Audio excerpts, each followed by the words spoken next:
So, ever since graduating college earlier this May, I've been feeling more and more bouts of loneliness in my day-to-day. And I feel like I'm losing touch with my college friends since they've been just scattered across the world. And I can't seem to meet people who become actual friends. I feel I'm always left on red. And I'm always the first one to send a message, and I can never set up, any hangout or meeting or anything. It's exhausting, demoralizing, and makes me feel as if there's something wrong with me. I don't know if I've just forgotten how to make friends, or if I'm trying to make friends with the wrong people, with people who don't truly want to talk to me, but are just too nice to cut me off in the beginning. I don't know. I don't know what it is, but it just makes me so desperate for any connection that I end up turning to YouTube and pretending as if the YouTubers that I like to watch are my friends.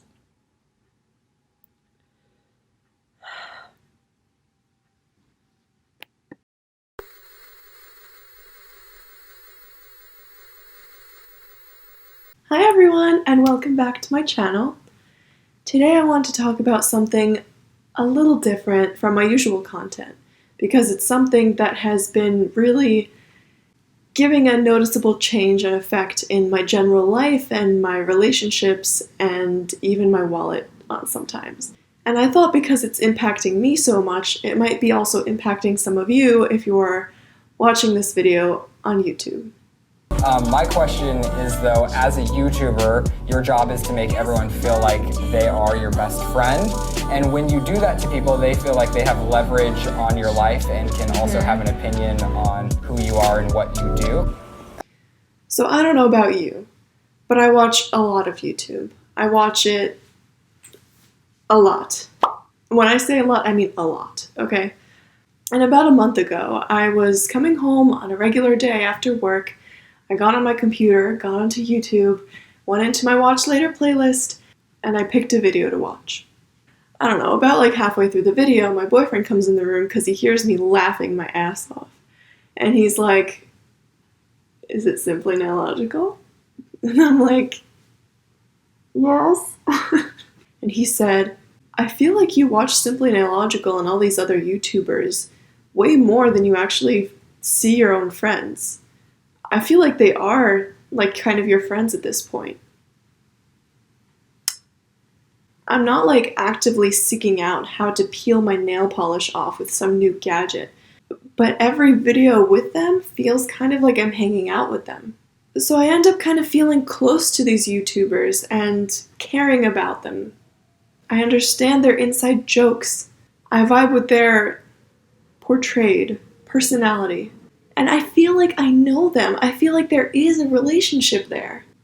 But anyway, and I was positive I can't be the only one like this. There's no way that it's just me. And I'm not alone. Tiffany experienced some of these things as well. Yeah, that is so interesting. And obviously I have a perspective of a full-time YouTuber, so I'm very involved in the other side of it.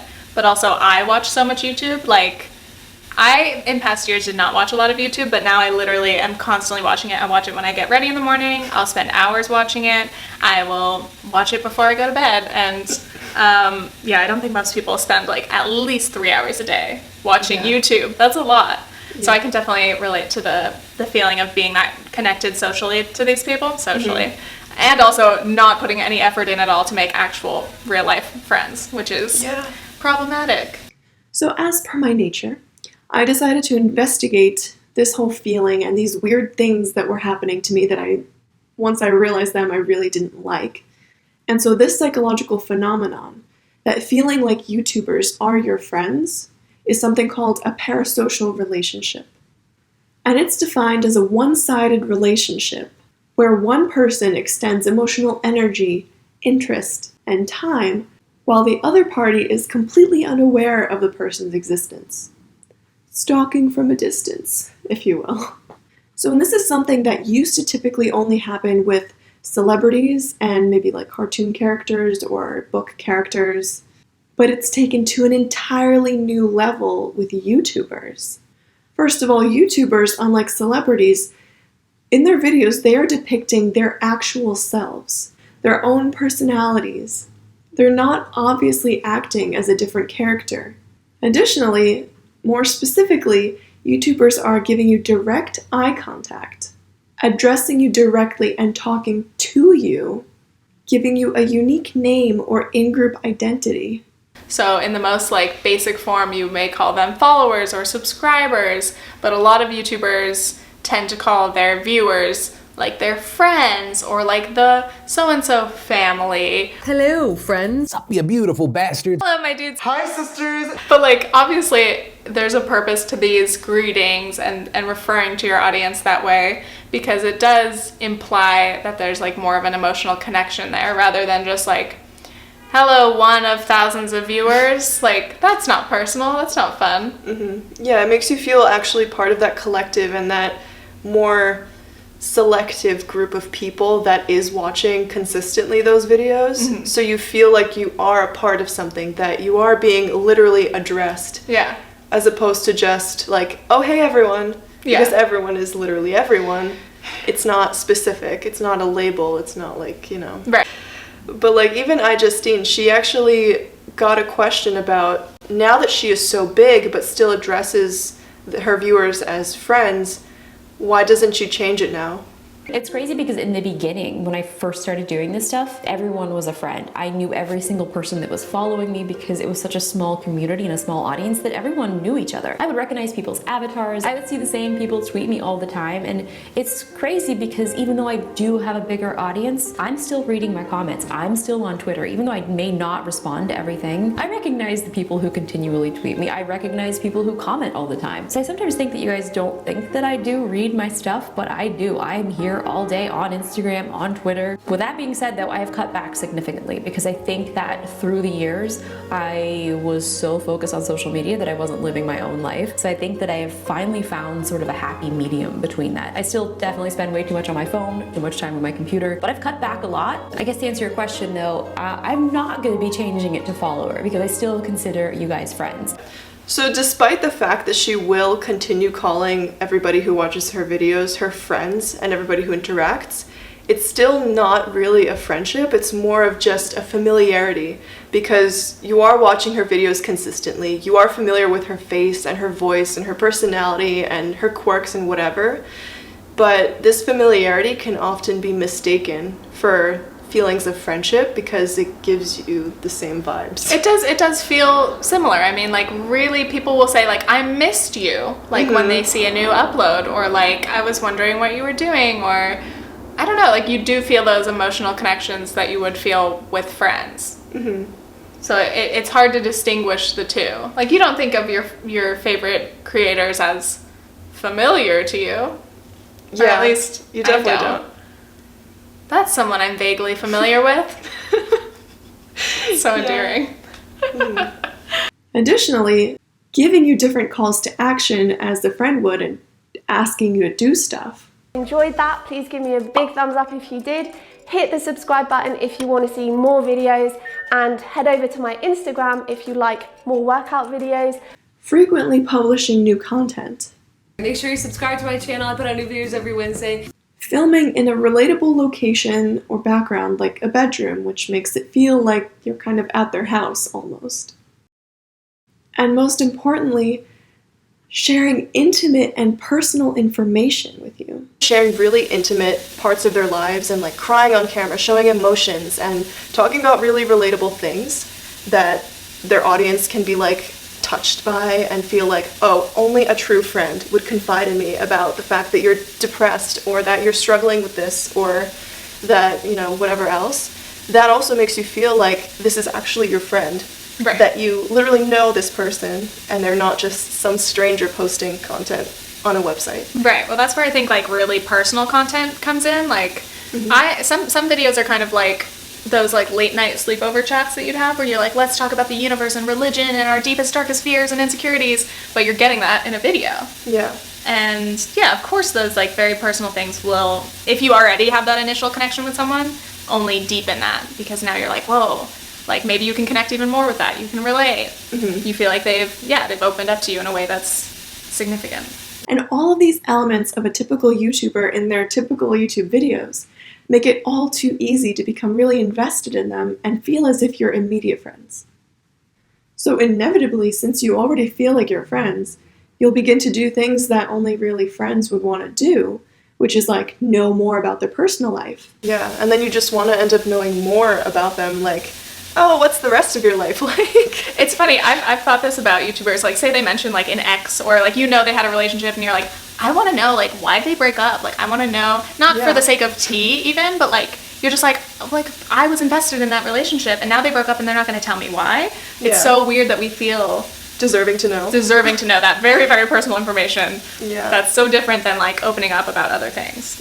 But people hate when that line is drawn. So they're like, well, you've told us everything else about you. Like, how dare you withhold this information now? Yeah. It's crazy. And feel like you need to do your part in the relationship where like they're clearly talking to you.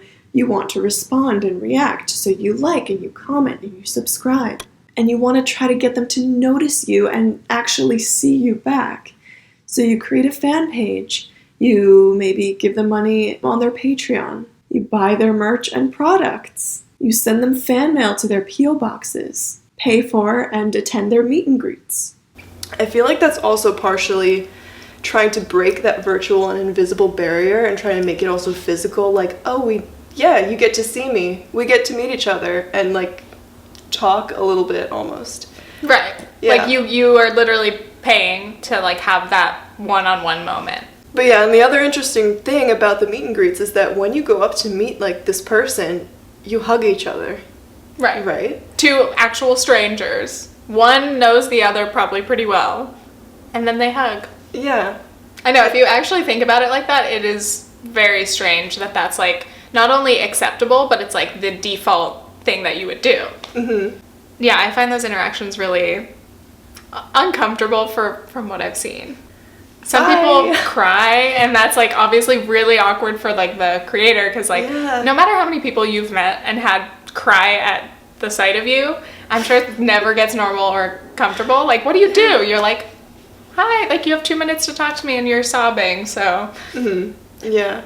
So in that vein of thinking that you're friends, I think especially part of being like an online friend, as you would consider yourself to be with a YouTuber, there's like this yearning for that physical connection. So like you mentioned with like merch, like you want that physical item, but there's also the whole element of like fan mail. And to me, it's interesting that, for example, you get a P.O. box that you can literally write things to and know that that YouTuber is going to eventually touch them and open them and read what you have to say or get the present that you're sending them. I think it's interesting that, like, as a viewer, you can basically have, like, an address of your person, though obviously it's not their house, but, like, sending physical mail makes it very, very real compared to, like, sending a comment. That doesn't feel intimate at all. So an interesting thing though is that if you feel like the YouTubers are your friends, why are so many people then surprised when the YouTuber responds to their comment? You know, or like puts a heart and like, oh, thanks for watching. Like, they're always like, oh my gosh, I can't believe you responded to my comment and saw it. Wow. I know. And then they ask them a real question. Yeah, I've had that happen to me, and every time I'm like, it's so weird to have a person genuinely like kind of freak out a little, like, oh, I'm fangirling, oh my god, I didn't think you'd see this. I'm like, I'm not that popular, first of all, but also it's just a weird feeling to have somebody react that way to you. But I've done that. Like, Cody Co has responded to me before, not in a long time, but when he did, I was like, oh my god, he spent 2 seconds writing a reply to me. He noticed me. Right. Yeah. But also, if you do think that they're your friends, why are you surprised? Like, that's where I think the fantasy versus reality comes into play. So I think if you really do think of a YouTuber as your friend, that's a fantasy. And yeah, in reality, in that moment, you're like, wait, this is like kind of a small intersection of my fantasy and real life because they're finally actually acknowledging me. And you have like, I mean, you do have that moment where you're like, this means they literally know I exist. Even if they don't actually like, they may not have recognized your name or your photo, but like they touched your comment, or you know, like it's a kind of a tangible moment of connection, and that's why it feels significant.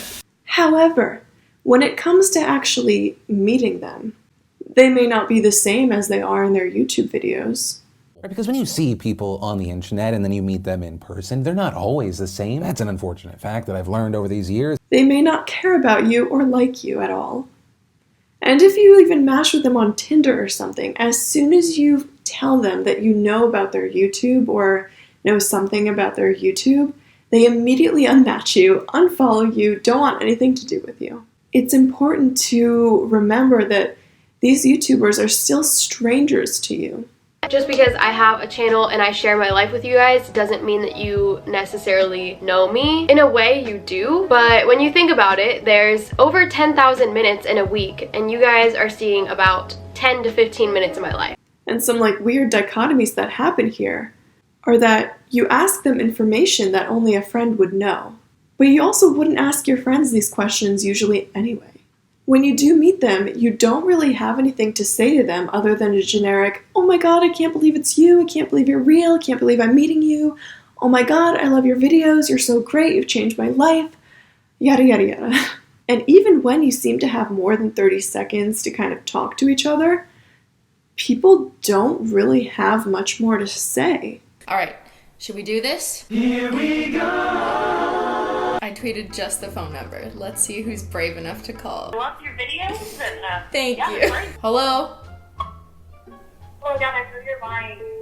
Oh my god, I'm not lying, it's me. Oh my god, I'm literally gonna cry, oh my god. Don't cry. I like to talk to other people because I want other people to talk to me too, but it was so cool. Literally, thank you so much for doing this. You're like the best. Oh no, you guys are the best. Stop that. Have a good night. You too, Adrian. Bye. Thanks so much for calling. See y'all later, bye. Alright, let's do one more. Hello? Hello? Who's this? This is Lainey. Lainey, nice to meet you, Lainey. What are you doing tonight? Nothing. Holy shit, I can't believe you answered. Well, what do you want? I mean, you called me. I love you. Sorry, I'm so really nice talking to you. Same though, we're all awkward. Like, phone calls are just awkward, right? Like, who even uses the phone call feature anymore? You're welcome. See y'all later, bye. It's just such an uneven footing to start a conversation on and that you don't really even know how to. And honestly, I think that's because that person doesn't have any context on you. Like, they don't know your background, so you can't just say them, like, just anything about them, and it's too much to give them all the context right away, you know. Additionally, this is probably the most important part of this whole video, is who is most likely to be impacted by parasocial relationships with YouTubers. And that is mostly people who are lonely, who are socially anxious to some degree, those who have difficulty making friends, or like if you move to a new city or a new school or a new country. You don't know anyone or where to start, you might turn to your online friends at YouTube. It makes so much sense. I mean, obviously, if you're having any problems socializing or filling that social void, to be able to just go on YouTube and find that so quickly is like really comforting, and I can definitely relate to that. Yeah, it's like you're either playing the long game with a bunch of people where it might not work out once you actually end up getting to know them, and then you've already done all this energy, expended all this time and emotional effort just to not really find a connection, whereas on YouTube you get that connection right away. It's like instantaneous what is that, rewards? Do you know what I'm talking about? I don't know. Like, no, it's true. I mean, like when you find a YouTube creator that you really like you can tell right away. You're like, we click, and then you're like, we don't click. I like that, but like then you'll spend the next couple hours binge watching them, and yeah, again, you got to skip all the awkward small talk that doesn't mean anything and jump right into like, I like you, I'll get to know you. Yeah, but also the thing I didn't even consider, forgot about until now, was that they don't have the option to reject you. Yeah, that's a big appeal also. Yeah. So yeah, kind of on that note, like being in this position is kind of a manicured version of a relationship, and that kind of frees you from those like emotional risks that you would typically face in a relationship. So without all the risk, yeah, of course it makes sense that you feel safe in this very one-sided but like comforting relationship. Yeah, but especially for people who are lonely, you typically get into a lonely place when you start having all these emotional negative components from socializing with people, either that they do reject you, or you don't feel like you're understood, or No, I get that. Like you might feel out of place in the group that you're in, and so even if you're around people physically, you still feel lonely in terms of like connection. Yeah. And speaking of which, loneliness is actually seen as a public health pandemic on the same level as obesity and substance abuse. I feel like you can't imagine loneliness being like a public health issue, but then if you think about it, you're like, oh, loneliness can lead to so many other like mental health issues, physical health problems, and it's sad, but also the first time I heard that I was like, sounds about right. Yeah. I could see how that is true. Yeah, because actually loneliness, like, you think it's like, oh, I mean, just go socialize. Yeah, just go socialize. Yeah, go but hang out with friends. It's actually like, it chemically does impact your brain, and it makes you form a different kind of habits that reject putting yourself in that newly dangerous situation of socializing with people who might hurt you, who you feel don't actually like you or want to talk to you, and then you end up just perpetuating this loneliness, and it just gets worse, and then impacts like other aspects of your health, just like any other mental disease. So, but yeah. And one thing and this is exactly why loneliness is so important here, is because with social media and image-based social media like YouTube especially, where you literally see a video image of someone talking to you, excited to be talking to you, you know, it makes you really feel like you're not alone, like there is a presence with you, you know, supporting you, who seems to enjoy being with you. So you temporarily feel less lonely until you then realize that you can't necessarily talk back to them or share things that you feel or react or anything. Like you can't take them to go see a movie with you or invite them to dinner or to like meet your family. Right. Like you can't actually do anything together. So you end up once again feeling lonely, and once again then feeling like you have to revert to just YouTube again to get rid of it. Right. Say you notice this and you're like, oh, how sad, how pathetic. I've thought these things about myself. I'm not putting that on you. But I mean, you're like, oh, I have no friends and all I do is watch YouTube. That's sad. But then you're like, well, I've kind of lost the ability or hope in like finding real relationships, and YouTube's always there. Yeah. So like it's hard to say no to something that's so comforting, and like you can just forget about it and just keep watching it, and honestly just push all your problems down because it's easier to just keep doing what comforts you. Yeah. Taking the easy way out of it. Yeah. It's like therapy for me right now. I'm like, whew, gotta face my problems. Yeah, but like even just watching people who are on camera talking about the same issues that you're going through and being like, I'm not alone. Yeah. Like that actually is helpful, even if you don't know that person at all, but kind of empathizing with that emotion is really, I think, good in general, aside from this. Yeah. No, I ultimately think the connections that you can find online are great. Like they can be really, really helpful. I don't think it's always harmful. And I've made videos and I've watched videos that either connected with people or I connected with the video. And like, yeah, like it's not a bad thing to be comforted once in a while by a video that's relevant to you or something. But yeah, it becomes an actual problem if it's hindering you from pursuing any like real life relationships because you feel at least temporarily satisfied in staying at home and just watching your YouTube friends. Yeah. Additionally, as this happens, you end up truly spending less time with people because the time you would have been spending with people is taken up watching YouTube. And so YouTubers start replacing your real life friends. Yeah. And why this is actually even more crazy is that there's a really common knowledge and saying that you are the 6 people that you spend the most time with. And if you're starting to spend much more of your time with YouTubers who are replacing your friends, these YouTubers are impacting you and your identity and how you act and what you say. For me, for example, I started watching a lot of Canadian YouTubers, and now instead of saying sorry, like I would as a speaker of American English, I have started to say sorry. In the elevator, it happened at work already like 4 times. I said sorry, and then I noticed and I'm like, did that just come out of my mouth? But in saying all this, I don't want it to seem like YouTubers are evil or out to do bad or you should stop watching YouTube altogether. That is not what I'm saying. YouTube can be an extremely good place for you to consume content because some YouTubers, they either teach you stuff or they give you exposure to new things and knowledge and products and whatever ideas that you may not have had before. You know, it's not all bad. It's just about moderation. But yeah, and I don't really have a conclusion here other than the fact that just be conscious of how much you are consuming media online, whether it's YouTube or Instagram or Facebook, because this can probably happen kind of anywhere. Because I think every social media has a different way that it kind of gets you. So, watch out. YouTube actually started out as a dating site where you would upload a video of yourself talking in the hopes of finding somebody or some people that relate to you or like you or, you know. But that didn't quite catch on, so they changed it to be videos of any kind. But I claim that it's still a relationship building and finding site.